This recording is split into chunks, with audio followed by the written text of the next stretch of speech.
Hello दोस्तों, कैसे हैं आप लोग। स्वागत है आपका आज एक और नई कहानी में। जीजा बना मुसीबत। बस भाई बस, गाड़ी रोक दो। मेरे साले का घर आ गया।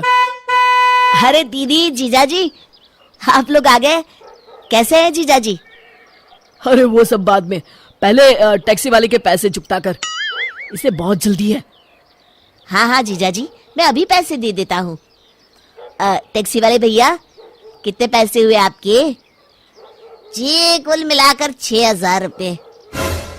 अरे मर गया रे, 6,000?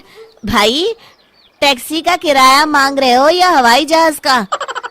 अरे जीजाजी, ये क्या है? टैक्सी वाला 6,000 रुपये मांग रहा है। अब क्या बताऊं साले साहब, ट्रेन में सफर करने में आजकल मजा नहीं आता, इसलिए मैं टैक्सी बुक करके ही आ गया। अरे भाग्यवान, तुम बच्चों के साथ सामान लेकर अंदर चलो। क्या भाई, ये तो बहुत ज्यादा है, कुछ कम नहीं हो सकता क्या? ये सब तो आपके जीजाजी को टैक्सी बुक करने से पहले सोचना चाहिए था। एक शहर से दूसरे शहर टैक्सी लेकर जाओगे तो इतने तो पैसे लगेंगे ना। मेरे पास समय नहीं है, जल्दी मेरे पैसे दो। ठीक है, देता हूँ। मनोज मजबूर होकर टैक्सी वाले को किराया दे देता है। फिर शाम में जब सब खाना खा के उठते हैं।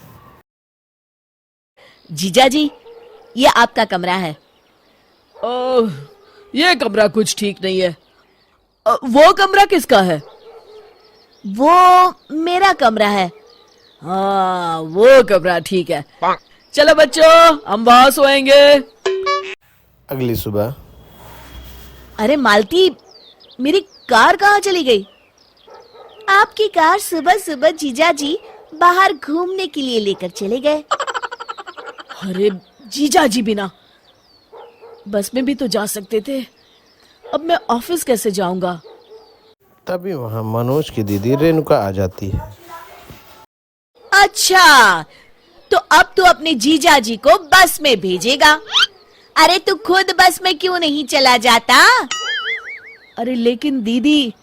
देख मनोज, अगर तू इस तरह की छोटी छोटी बातों पर मुंह फुलाएगा ना, तो हम आज यहाँ से चले जाएंगे। हाँ। अरे दीदी, आप तो बुरा मान गई, मैं तो मजाक कर रहा था। मनोज मन मार के बस से चला जाता है।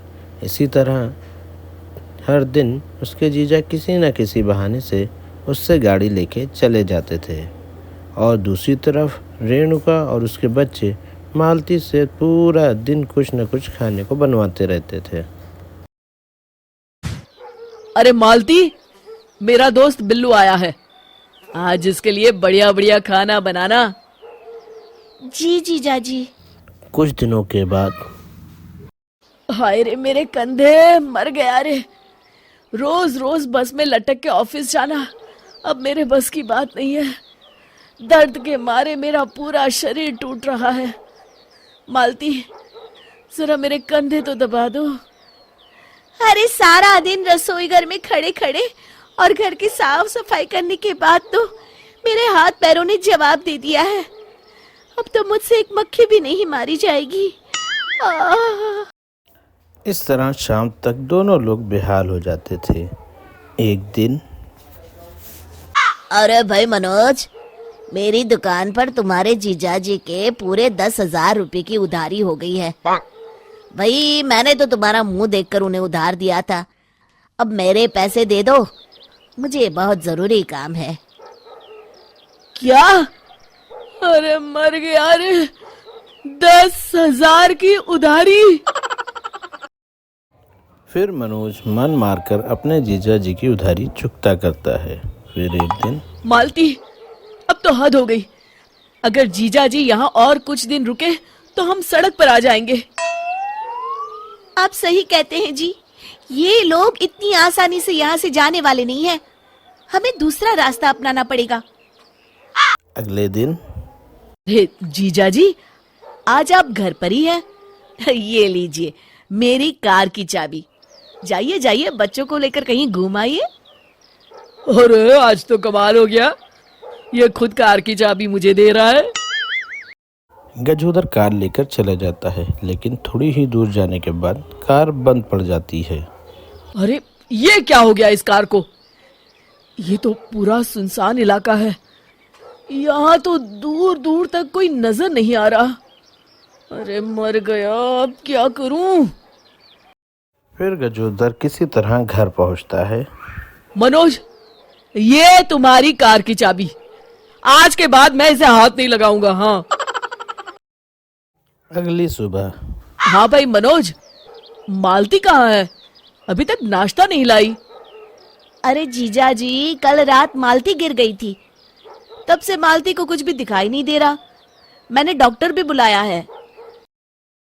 तभी वहाँ डॉक्टर साहब आते हैं और मालती की आंखों की जांच करने लगते हैं। हाँ भाई डॉक्टर, क्या बीमारी है, कुछ पता चला? मनोज, ये आदमी कौन है जो इतनी बदतमीजी से बात कर रहा है? डॉक्टर साहब, ये मेरे जीजा जी हैं। ओ जीजा जी, अरे माफ करना, आपका तो बोलना बनता है जी। देखिए, सर पे भारी चोट लगने की वजह से इनकी आंखों की रोशनी पूरी तरह जा चुकी है। अब ये कभी नहीं देख पाएंगी। अच्छा, अब चलता हूँ मैं। अब घर का सारा काम पूरी तरह से रेणुका के ऊपर निर्भर हो जाता है, और दूसरी तरफ मनोज की गाड़ी खराब होने की वजह से जीजा जी भी कहीं नहीं जा पाते हैं। और तो और मनोज ने घर की बिजली भी कटवा दी है। क्यों भाई मनोज, हमारे घर की बिजली को क्या हुआ? दूसरों के घरों में तो बत्तियां जल रही हैं।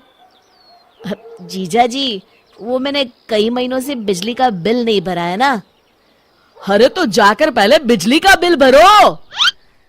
अरे जीजा जी, हजारों रुपए भरने पड़ेंगे। मेरे पास अभी इतने पैसे हैं नहीं। अब तो इसी तरह गुजारा करना पड़ेगा जी। इस तरह रेणुका और गजोदर का उस घर में रहना दूभर हो जाता है। हाय मेरी कमर, इतने लोगों का खाना बना बना कर मेरी तो हालत खराब हो गई। ये बच्चे सारा दिन बुआ ये बना दो, बुआ वो बना दो कहकर मेरी जान खाते रहते हैं। ऊपर से बिजली भी नहीं है। तुम सही कहती हो, सारी रात गर्मी में मच्छर काटते रहते हैं। ऊपर से मनोज की कार भी खराब है। अब यहाँ रहने में कोई मजा नहीं है। मजा तो अब यहाँ रहना किसी सजा से कम नहीं है। हम कल ही यहाँ से चले जाते हैं। हाँ हाँ, कल ही चलते हैं।